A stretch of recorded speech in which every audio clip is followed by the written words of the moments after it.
Thank you, and good afternoon all. Pine Tree Meads coming to a fishing. A lot of people would say it doesn't fit too well, but I've never been a fisherman, never. And when I retired from the farm, I was told by all the experts, you've got to get one of these, I think they call it seahorse, or, and you fire it out and you pull in snapper and left. So I kept my four-wheel bike when I bought a place at Papamoa. Got over there and I went for a demonstration this chap was putting on. The first demonstration I went to, he pulled in nothing but seaweed. We never got one fish. And that was, it was only out for an hour. But the second one I went to, we still didn't get any fish. This was a couple of months later. And there's a guy sent one out about 100 yards further down in the beach. And I went down there and I was talking to him, and he got his stuck on a buoy somewhere out there. And he said, now I've got to go home and get a dinghy and rowed away to hell out there. And I thought, bloody hell, this is not for Colin Meads. So I never bought one. So, you see, there is... and I worked out then that I'd have to pay about $5,000 for everything, $4,500, whatever it was. And I said to the wife, we can get a hell of a lot of fish and chips for that amount. So I haven't gone fishing. You spoke of teamwork in the All Blacks, and I think teamwork in everything in life is essential. And no doubt from the small time I've been here and seeing your graphs, teamwork in fisheries is tremendous, not only just in New Zealand but worldwide. And I use the All Blacks in the last 2 or 3 weeks. They've had 2 tests. One test they got really beaten in, and there was no bloody teamwork. They had a week to get ready for the next one, and we got the greatest lot of teamwork. There wasn't one of the 15 players that played that didn't do his job or didn't play well. Whereas in the one the week before, you could say only 1 or 2 played well. And there was no cohesion amongst themselves. So teamwork is essential in everything in life, whether it was farming, like in my case, whether it's, dairy farmers now might disagree with you, but I hear this morning the milk products have gone up 14%, so there's a few smiling farmers out there now. But in fishing, I've no doubt it's the same. But I'm not here to talk to you about fishing. I'm here to probably tell you a few rugby stories. But first of all, the World Cup. Everyone asks you, are we going to win the World Cup? I don't know. I just wish I did. And but on the performance they put in last Saturday, there'd be a lot of teams throughout the world would saying, how the hell are we going to beat them? Because if they can play like that in all their World Cup games, we'd be just about unbeatable. But saying that, we've been over there, we've been there before, and we never know what the French are going to come out with. England think they're going to win it because they're at Twickenham. Ireland, I admire the Irish, they're always a great side. And they won the Home Nations last year, and on that basis they're going to win it because they'll beat England. And so I personally think it's still between New Zealand and South Africa. And South Africa played better. We played them something like 3 weeks ago, and they played better than we did, yet we won. So, that was individuals. So I personally don't know, but I think we've got a great show and they've got a great team. The selectors have got a problem now, who they're going to leave out, not who they're going to put in. And then you watch our ITM competition has just started. And hell, there's some young kids popping up in that we haven't ever heard of before, that are great rugby players, like out of Auckland, there's a boy from Southland, Oh, well, all them, we won't get carried away with the Marcos or North Auckland. There's probably more fishing up in North Auckland. They should be the Marcos. But Hawke's Bay in their Shield game did terribly well. And last year it was great to see in the ITM that the Marcos, as you call them, but we call them the top of the South Island or the Crusaders B team.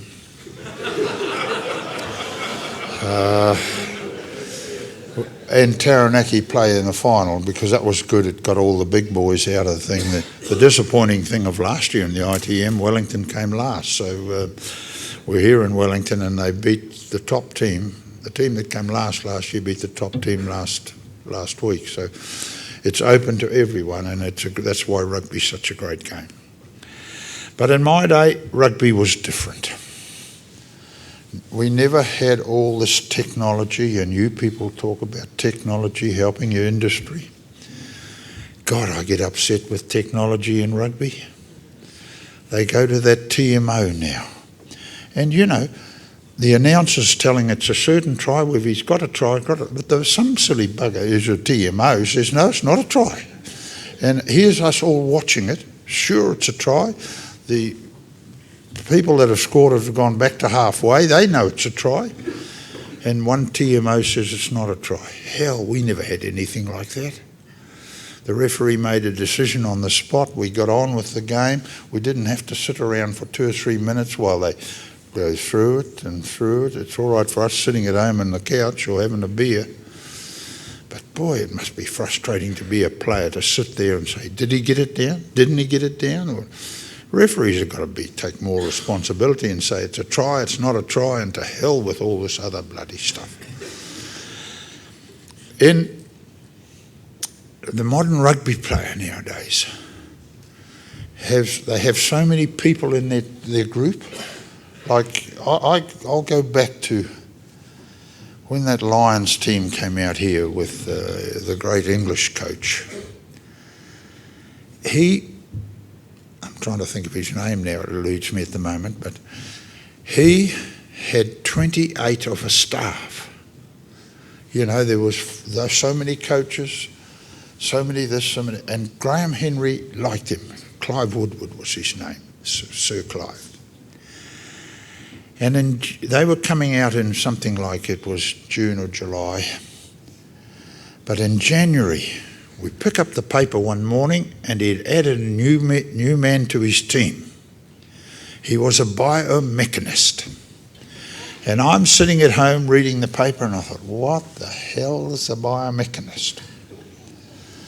And then, thankfully, in the next paragraph, it explained it to us. He was to help the players with their scope of vision.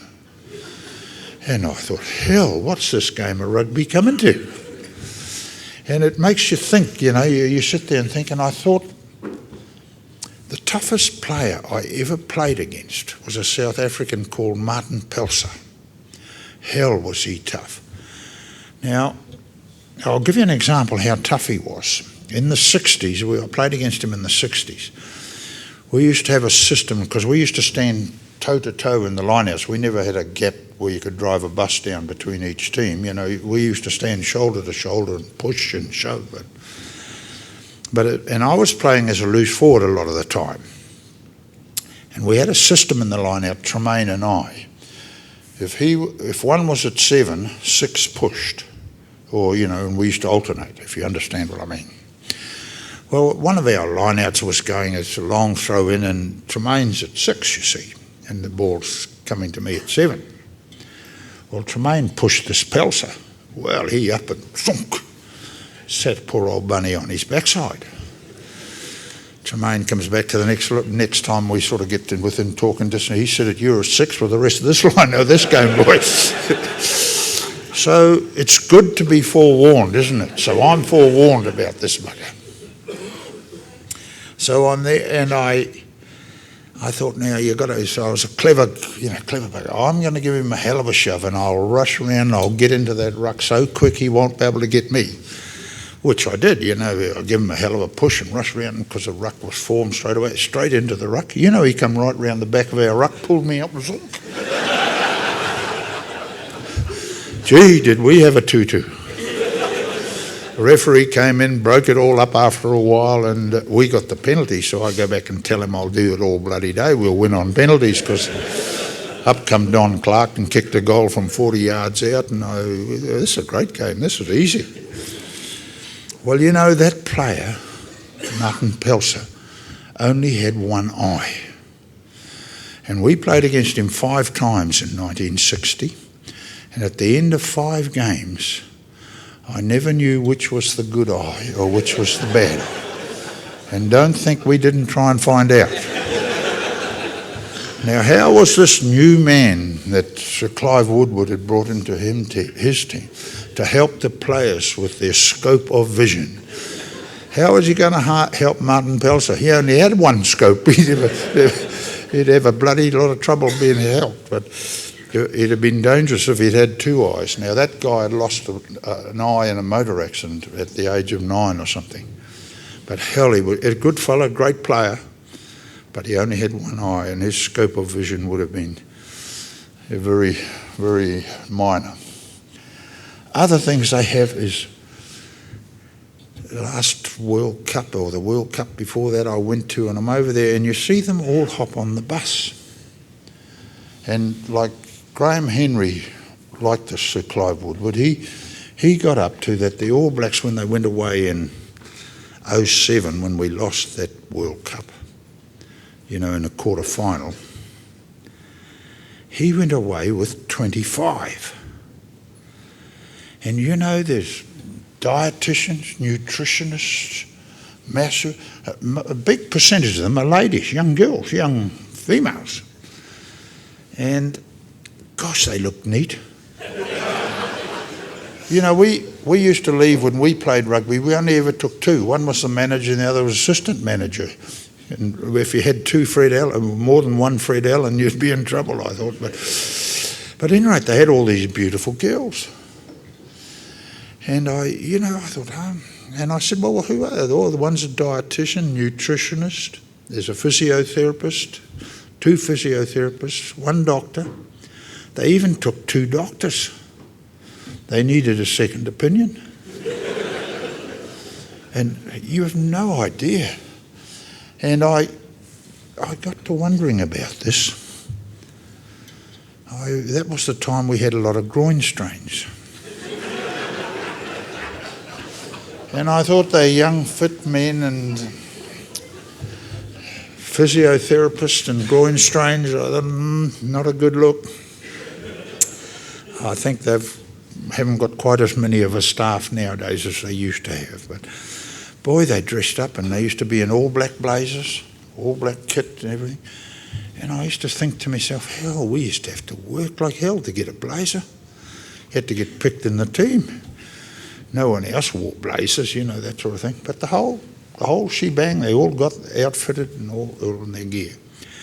And it makes you, I think often about dietitians. No one ever told us what we had to eat or not eat. It was over to you. You played rugby, you trained, you did this, you're away. We used to go away on tour for 4 or 5 months. The longest tour I ever had was a week or 5 months. God, it was glorious. Well, and, you know, I then became manager of the All Blacks about 1994, 93, 94, 95. And Laurie Mains was the coach. And he got onto this. It's the first time, 94 is the first time we ever had All Black camps where they'd go into camp. Now they're in camp the whole time. They live together, you know. They've split up now, but they'll be in camp, you know, a week before they leave for the World Cup. They're in camps all the time. Anyway, we would have our second camp of this 94. It was just before Christmas in Auckland. Hot, humid. And the night before, what it was, we'd assemble on a Wednesday night, train Thursday, Friday, Saturday, and they'd go home on Sunday. Well, I come to Thursday night, and I was having a couple of beers there, and Laurie said to me, I've got this dietitian coming to speak to the team tomorrow. they're eating all the wrong food, they're eating all the wrong stuff and all that sort of thing. He said, I'd like you to introduce her to the team next morning, tomorrow morning, 10 o'clock. And I thought about it for a while, and I thought, Laurie, Colin Meads and dietitians don't seem to mix too good. You know the girl, she's the best top dietitian in New Zealand. She's at Otago University. She's number 1 in New Zealand. I think you should introduce her to the team. You know her. And so it was arranged Laurie would introduce her. Well, if you can imagine, there was 42 players I think Laurie had in this big squad, to pick a World Cup team from.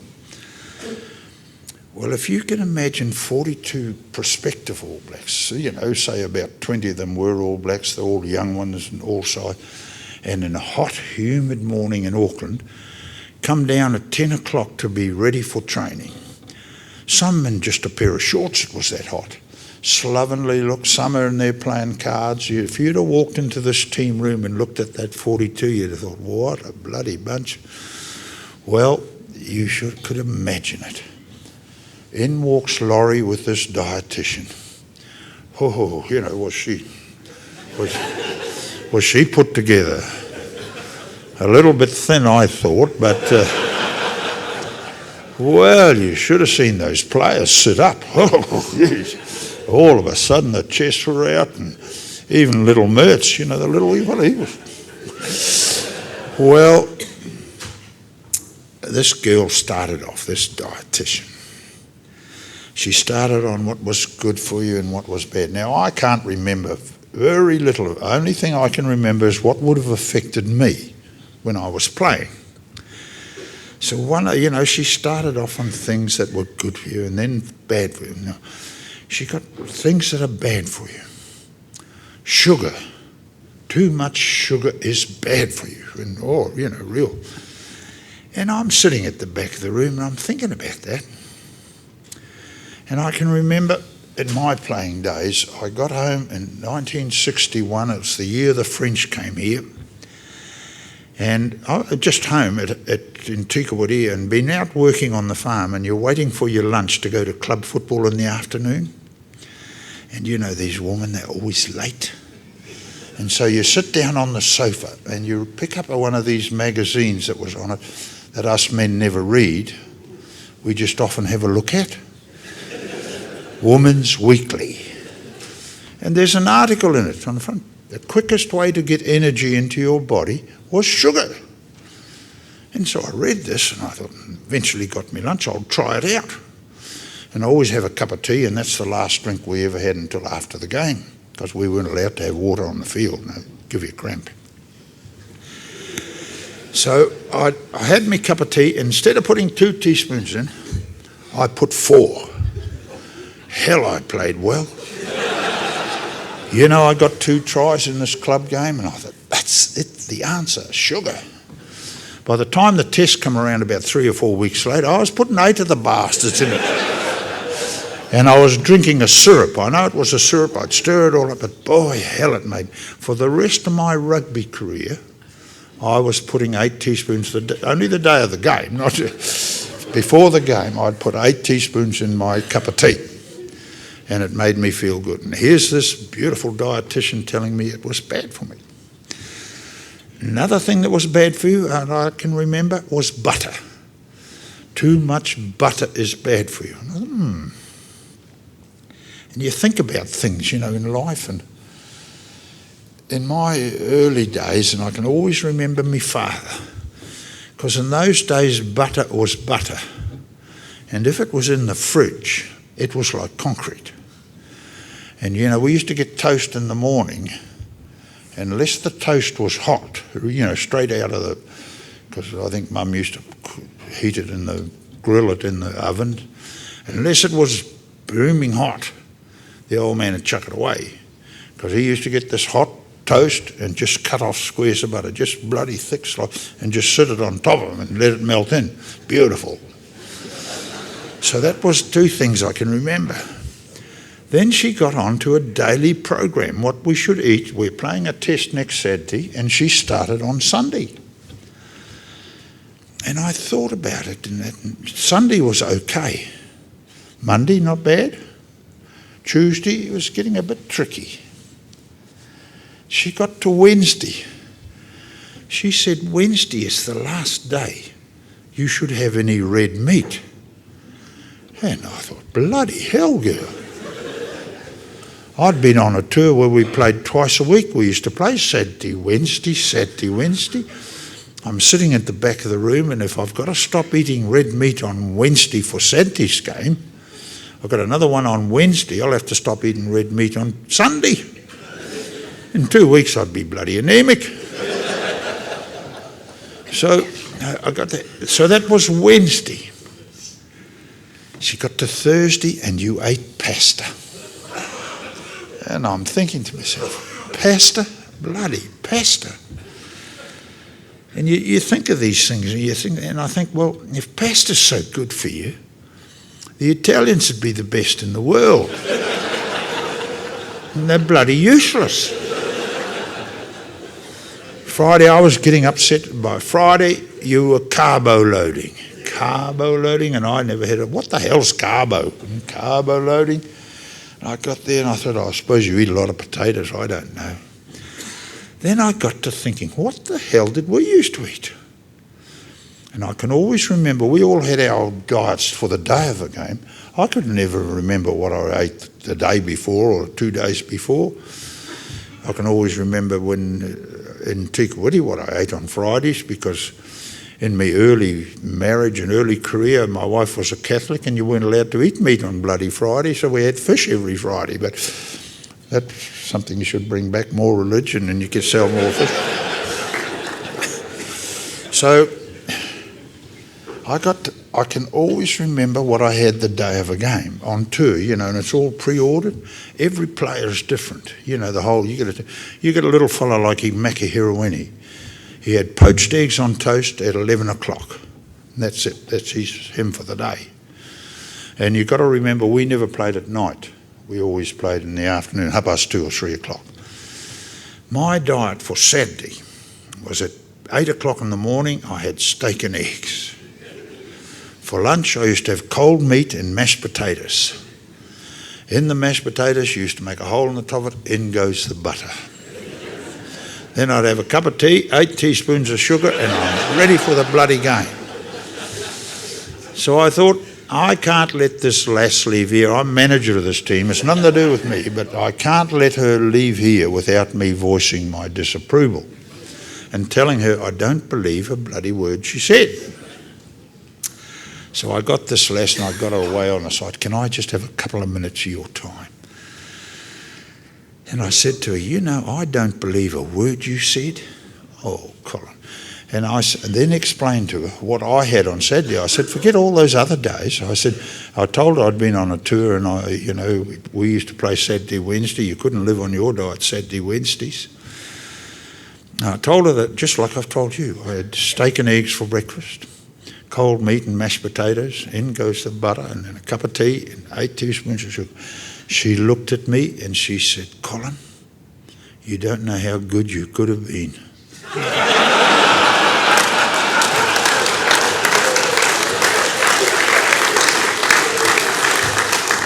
So with women, you never win. So you see, and those are some of the ones they have. They have dietitians and nutritionists and all these things. Other points of the game, it's changed. We only used to ever have one referee. Now they have 3, one to assistant and then another one up in the box and then somebody to take the time of when you're in the sin bin. Goodness, there's so many people involved in the game now. It is unbelievable. You want to sit in the lounge and watch them go out to a game, the test match. One bus for the players, another bus for the rest of them. Away they go.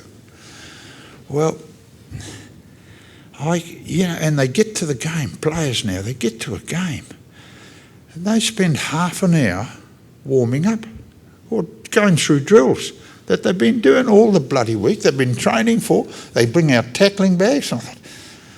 We used to sit in the dressing room, the odd one, and get a towel down and do some running on the spot. I used to sit in the corner and sulk and worry what I'm going to do to the opposition and work out how I'm going to beat the bugger. And then wait for the haka, because that was our warm-up. And while we're doing the haka, they're standing there in their gear. Now they come out in track suits and bloody... They used to be and get cold as buggery while we're doing the haka. So all the warm-up's a waste of time. So you see how the game's changed? And we used to stay close together. I don't know, am I on a time basis here?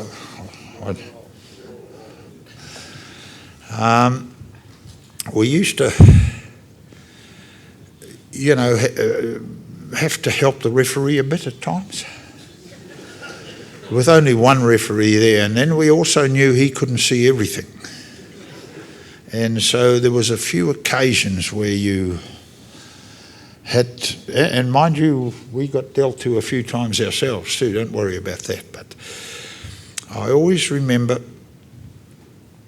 a chap called Keith Murdoch. Now, he was a great player and good fella, but apparently how tough and rugged he was from way down in Dunedin there. He'd been round the North Island a bit and those sort of things. And once, I'll never forget it, I was standing in the shower, he was in there showering, and he's got scars down his back. And I said to him, what are all those bloody scars for? You know, when you get scraped in rugby, they sort of heal over, they're not really scars. He said, oh, those knives in Ponsonby are sharp. Oh, bloody hell, boy, where have you... But he was, here was this guy, this tough fella. I'd never met him. 1969, he's due to play in an All Black trial in Timaru.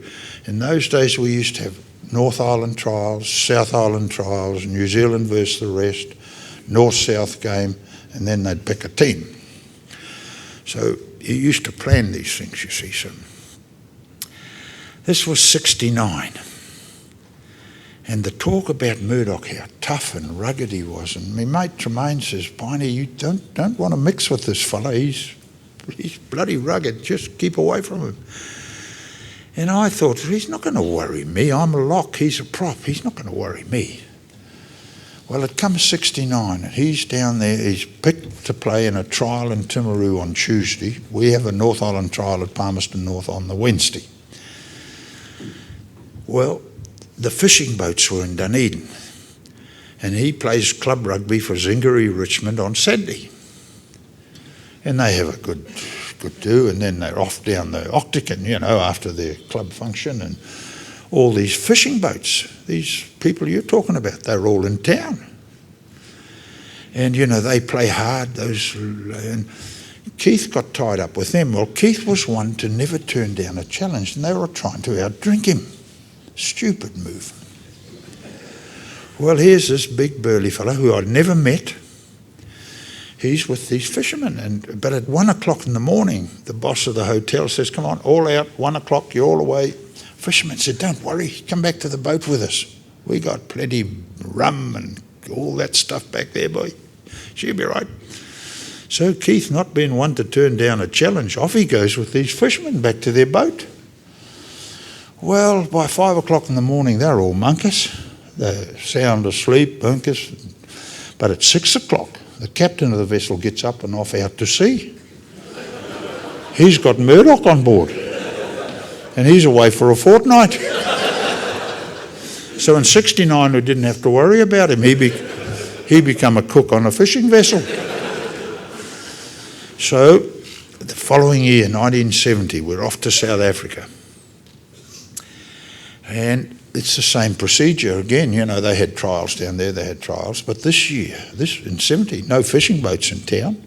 So Murdoch gets through the trial, gets picked to play in, like they were on short notice. So we had South Island trial, North Island trial, and we all played up there, and then they played down there. And then we had possibles, probables. It's the final game before we go to South Africa in 1970. Well, Lahore, he's the All Black captain. He's captain of one side. They made me captain of the other. But Lahore's got all the good players because he's got to win. The captain's got to win. So But he also had Murdoch in his team. Well, we got here on the Thursday. Between the Thursday and when we played Saturday, I'd have about 8 phone calls telling me to be careful, don't get mixed up with this bugger. And I thought, bloody hell. Not worrying me much, but it sort of sows a seed. And the night before the game, Tremaine rang me up again. He said, Piney, he wasn't playing. He'd been sacked by then. He said to me, don't mix with him, boy. He is bad. He is tough. Bunny, for God's sake. Well, I'll tell you how it went. He in those days we didn't move around in the line-outs a hell of a lot, did we? As locks I'd be either 3 or 5. Well, I'm at 3 in this game, where I nearly always was. Lahore had him at 4 in their line-out. Now, every time I went to jump for the ball, he pulled the inside of your arm away. Frustrating. First time he did it, I turned around and looked at him. That's this bastard I've been told about. My first introduction. Oh. So the second time he did it, I said I wouldn't do that again if I was you.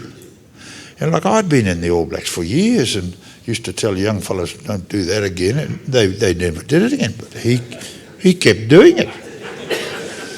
So about the 4th time he pulled my arm away, I turned around and, I got a bit serious, and I'm pointing fingers. You do that again, and I'll knock your bloody head off. He looked at me and he said, have a go. Hell, that wasn't the answer I wanted. So I thought, what the hell, I'm captain.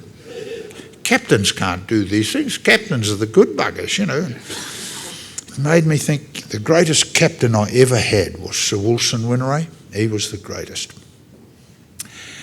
And he was a front row forward, and he often used to get into trouble in the front row, the odd time, particularly in South Africa in '60. They used to take to him. And he'd say to me, Piney, can you help us out? I used to just say to him, get your head out of the road, I'll fix the bugger all right, don't worry about it. I only used to say, get your head out of the road, because first time I did it, I hit him, but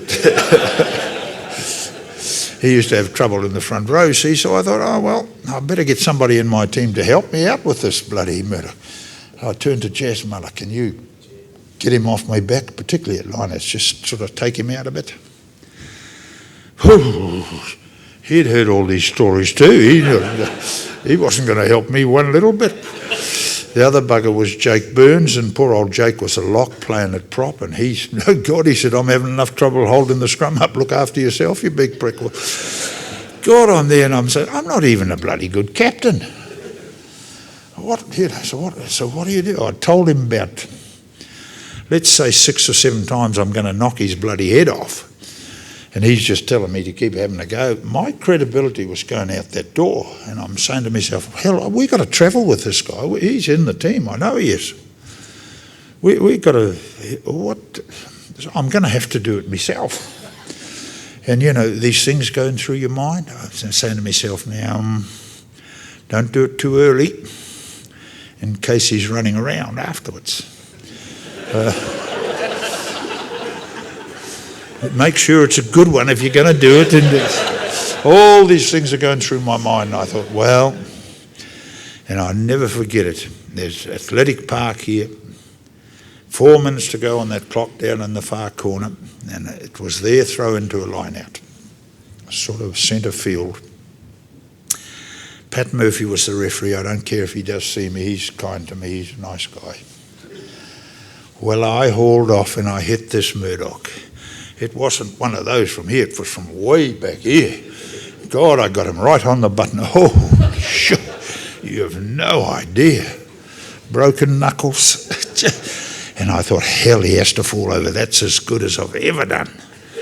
Well, he reeled back here to the end of the stage. And he's shaking his head. And I thought, God, he's got to fall over. But he doesn't. Now think quick, Pine Tree. What would Winray do now? And we used to have a saying in the All Blacks, if you had when we were away on tour, because we only had radio in those days, no television, if you're away on tour and you had a sore elbow, the wife at home knew it was just time out. Winner'd say sore elbow Tremaine or sore elbow Pine Tree. You just get a sore elbow and they'd bring Zambucks out. He wanted to talk to the team, you see, so it was a sort of little code we had amongst ourselves, sore elbow. And the wives knew that, so if Colin Meads is getting treated for a sore elbow, she knew it's all bullshit and it was okay, you see. So I looked around and met him, Jazz Muller again. You know, it was the only other experienced forward I had. I said, Jazz, you've got a sore elbow. He said, have I? You dumb bastard, you know. Jazz, you know. Yeah. Oh, yeah, got it, Piney, got it, righto. So out they come. I call the team in. See, good captain, calling the team in. We've got a few problems here, I said. Well, they knew what the problem was, but I said, I've also got a message from the selectors. And the silly selectors used to send out messages to you, you know, from the sideline. I said, there's only 4 minutes to go. They want to see the wingers and centres with the ball. They haven't seen enough ball go through the back line. We've got to see more of the wingers. And, you know, I hadn't had any message, but this is what I told them all. And I said, no one is to kick it out. Don't you kick the bastard out. Well, the only one who queried me, what if we're behind our own goal line? I said, you kick the bastard straight down the middle of the field, don't you kick it out. Well, it sort of went like this, you know, and they took that on, and we were winning, which was a good part of it, and we won the game. But, you know, for those 4 minutes, I was running outside the throw-ins. They kicked it out once, and so I called the throw-in. You see, it's our line out. The throw-in went straight to the second 5-8, and I got away. For 4 minutes, this bugger was chasing me, and he never, a bit slow, he never caught up, he got anywhere near me. And then you've no idea the relief when that final whistle went. Got the bars, can't call me a soft bugger, I got him. And I looked up, and he's coming straight towards me. And I thought, holy shit. He doesn't care whether it's before the game, after the game, or he's going to deal to me now, sort of have a go. And I said to a couple of players, you better stay close here, might be a bit of trouble. Zoom, gone. Well, you know, he came up to me, he came up and he put his hand out. I grabbed that hand, I shook the shitter out of it. He said to me, your king hit is not working. I said, it was just a warning.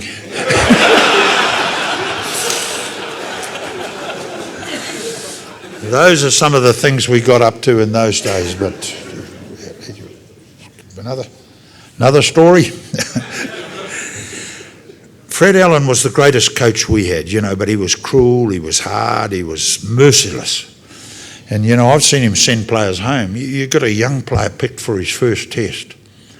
And boy, he was slick, this bugger. And we're down in Christchurch and the wind was blowing. And in those days, the wingers had to throw the ball in, you know, into the line-out. Well, we had line-out practice after training was all over. And this Fred Allen, this poor, I won't name the player, he was there and he threw the first one in and went crooked. The wind just picked it up. And second one went somewhere. And Lahore used to take the line out, you see. And Fred would stand about 5 or 10 yards away. And he threw 3 all to hell. In comes Fred Allen. You throw the next one wrong or something wrong with it, you're on your way home. Here's a young player playing his first test for New Zealand. The adrenaline, everything was... And he was good. You know, we knew he was good because we couldn't keep up with the bastard, mate. And yeah, the poor bugger, Lahore called the long throw in, the wind picked it up, blew it right. In stepped Fred, go on, pick up your gear. We're in the Clarendon Hotel in Christchurch. Pick up your gear, you're on your way home. And now that's why we were scared of Fred, if you understand. I'm giving an example of what Fred was like. And him and I, we got on, we become great friends, but early career we weren't too chummy, put it that way. And we're up in Auckland. Now, I'll never forget it. It's the same year, the 66 Lions were there. And third test, we used to assemble on on a Wednesday night and train Thursday and Friday, and that was it, all we had. So this was the Thursday morning. And we'd had a few beers on the Wednesday night, which we were allowed to do, and I had to look after Ron Rangy because he'd been in a lot of trouble, and wherever I went he had to go. And so we had a few beers, and we were sitting at this team talk, and Fred was raving on, ranting on in the team talk, 10 o'clock in the morning, what we were going to do, how we were going to train, what not. And I yawned. I was sitting at the back of the room, and thank God there was a table in front of Fred. He nearly jumped that bastard. Am I boring you, you big prick? Well, he was, but I was too scared to say so. See, if I am, there's a bus leaves on the hour, every hour out of the Auckland railway station, and you're on the next bus. And he meant it. So no, you're not boring me, Fred, you're not boring me. And I'd go off to training, and Tremaine and them were giving me hell about this. And all through training, Tremaine saying, getting bored yet, Piney? And I'm getting wilder with Fred and wilder. And we had these line-out practices at the finish, and it used to be a Willie away was a long throw into Lahore at 7. He'd throw it down to me coming around, and we'd try and get round the back of the line-out, you see. But Fred used to stand out roughly where the opposition first 5/8 would be. So it's my turn and we're doing this move, you see, and Fred said, I got the ball and I saw him in front of me. I thought, and he's trying to dodge me. Well, I bowled him for a row of shit cans. And as he went down, I said to him, you are boring me, you old bastard. Can't send me home now. So we become great friends, but he was hard on us, and I could tell you stories about our great trip through England in '67. Ben Warduga, what he did to me, and all those sort of things. And I tried to kill Ben Warduga and got the wrong player and all those things. But that was Fred Allen. He was the greatest coach we ever had. Admired running rugby, and we ended up all going back to our provinces and trying to endorse what Fred had taught us, from a team policy point of view. Great days. I had 15 years in the All Blacks. We used to some years get 2 tests.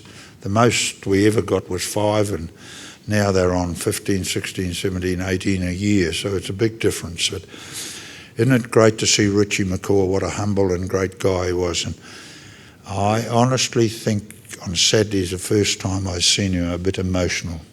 And I think there might have been a tear in his eye if you could have got close enough to the bugger. But what a great player, what a great person. And what's the future hold for him? I don't know. We know he's going to be knighted as soon as he retires from rugby, because he was asked to be knighted after the last World Cup and refused it.